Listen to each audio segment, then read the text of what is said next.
ರೋಷಾಗೆ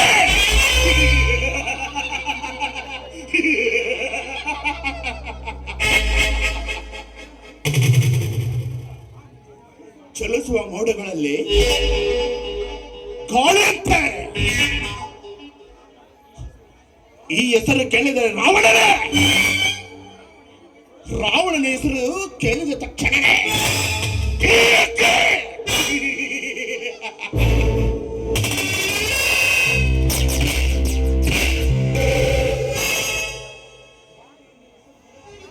ರಾಮ ಎನ್ನುವ ಹೆಸರು ಜಗತ್ ಪ್ರತಿಷ್ಠೆ ಆಗಿರುವೆ.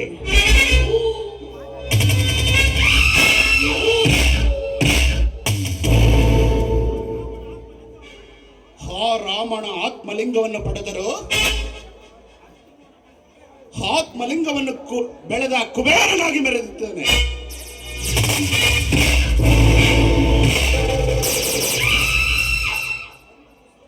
ನನ್ನನ್ನು ಸೋಲಿಸಿ ಜಗವೇ ಕವೀರನಾಗ ಮೆರೆದ ಆ ರಾವಣ ವೇದಾಂತಗಳನ್ನು ಅಭ್ಯಾಸ ಮಾಡಿಕೊಳ್ಳುತ್ತಾನೆ. ಬ್ರಹ್ಮ ರಾವಣನ ಕುಲ ತಿಲಕ, ಅವನನ್ನೇ ನಂಬಿರುವ ಆ ರಾಮ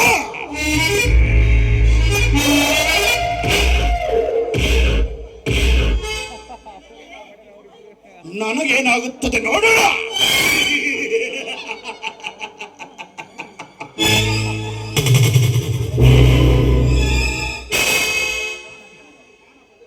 ಅಜ್ಞಾನದಿಂದ ಜ್ಞಾನ ಬಂದರೆ ಅಮೃತಕ್ಕೆ ಸಮಾನ.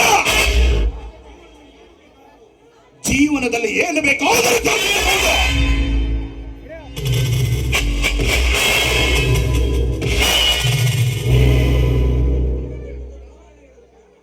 ಏನು ಮಾಡಬೇಕೆಂದ ರಾಮಾಯಣ ಹೇಳಿಕೊಡುತ್ತದೆ.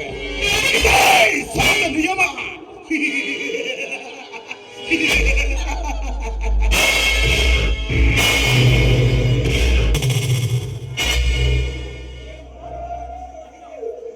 ಏನು ಮಾಡಬಾರದೆಂದು ಭಗವದ್ಗೀತೆ ಹೇಳುತ್ತದೆ. ನನ್ನ ಜೀವನದಲ್ಲಿ ಏನಾಗುತ್ತದೆ ಕಾದು ನೋಡೋಣ.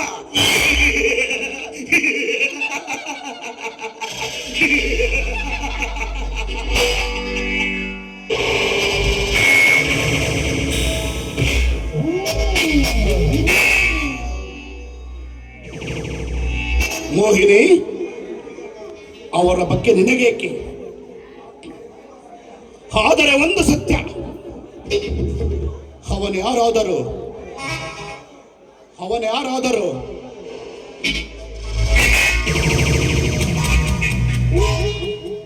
ಮನಸಾರು ನಂಬಿಸಿ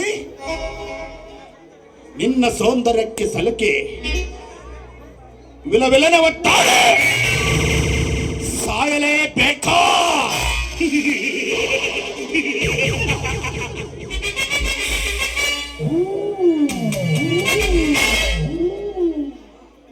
ಆಯ್ತು ಮಾವ, ನೀವ್ ಹೇಳಿದಂತೆ ಅದು.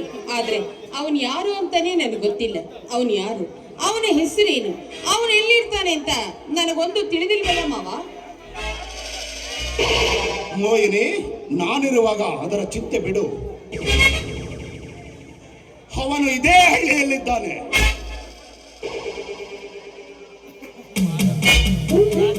ಇದೇ ನೋಡು ಅವನ ಫೋಟೋ. ಸರಿಯಾದ ಗುರು ಇಟ್ಟ ಬಾಣ ಹೊಡೆಯಲೇಬೇಕು.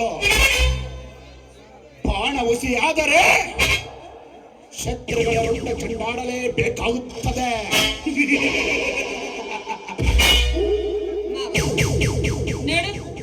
ಆ ರಾಮ ಬಿಟ್ಟಿರುವ ಬಾಣ ಹುಸಿಯಾಗಬಹುದು, ಆದ್ರೆ ಈ ಮೋಹಿನಿ ಮನಸ್ಸು ಮಾಡಿ ಅವನಿಗೆ ಬಾಣ ಬಿಟ್ರೆ ಅದೆಂದಿಗೂ ಹುಸಿಯಾಗಲು ಸಾಧ್ಯವೇ ಇಲ್ಲ ಮಾವ.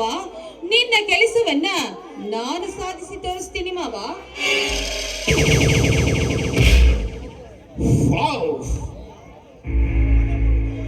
ಬಲೆ ಮೋಹಿನಿ, ಬಲೆ. ನಿನ್ನ ಬುದ್ಧಿವಂತಿಕೆ ರಾಜನ ಆಸ್ಥಾನದಲ್ಲಿರುವ ಮಂತ್ರಿಗೂ ಸಮೇತ ಬರುವುದಿಲ್ಲ. ಕ್ಷಣನೇ ಪ್ರಾರಂಭಿಸು ನಿನ್ನ ಕಾರ್ಯವನ್ನು. ನಾನಿರುತ್ತೇನೆ. ಹಾಗೆ ಆಗ್ಲಿ ಮಾವ. ನೋಡು ಮಾವ, ನಿನ್ನ ಹೆಸರು ಕೇಳಿದ್ರೆ ಸಾಕು, ಅವನ ಎದೆಯಲ್ಲಿ ನಡುಗು ಹುಟ್ಟುವಂತೆ ನಾನು ಮಾಡ್ತೀನಿ. ಹಾಗೆ ಮಾಡದೆ ಹೋದ್ರೆ ನನ್ನ ಹೆಸರು ಮೋಹಿನಿ ಅಲ್ವಾ ಮಾವ? ಮೋಹಿನಿ, ಏನೇ ಆಗಲಿ ನಾವೇ ಬುದ್ಧಿವಂತರು ಅಂತ ತಿಳಿದರೆ ಅದು ಮೂರ್ಖತನ. ನಮಗಿಂತ ಮಹಾಜನರು ಬುದ್ಧಿವಂತರಿರುತ್ತಾರೆ. ಹೌದು ಮಾವ, ನೀನ್ ಹೇಳುವುದೇನು ನಿಜ. ನೋಡ್ ಮಾವ, ನಾನು ಹಿಂದೆ ಹಳ್ಳಿಗೆ ಹೋಗ್ತೀನಿ. ಹೋಗಿ ಅವನನ್ನ ನನ್ನ ಪ್ರೀತಿಯ ಬಲೆಯಲ್ಲಿ ಹಾಕಿಕೊಂಡು ನನ್ನ ಗುರಿಯನ್ನ ಸಾಧಿಸಿಕೊಂಡು ಬರ್ತೀನಿ. ನಾನಿನ್ನು ಬರ್ಲೆ ಮಾವ?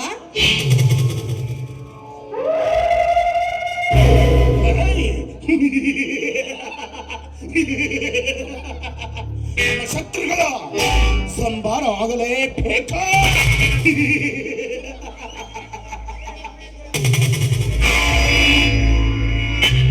ಇದೇ ಸಮಯದಲ್ಲಿ ಆಗಬೇಕು.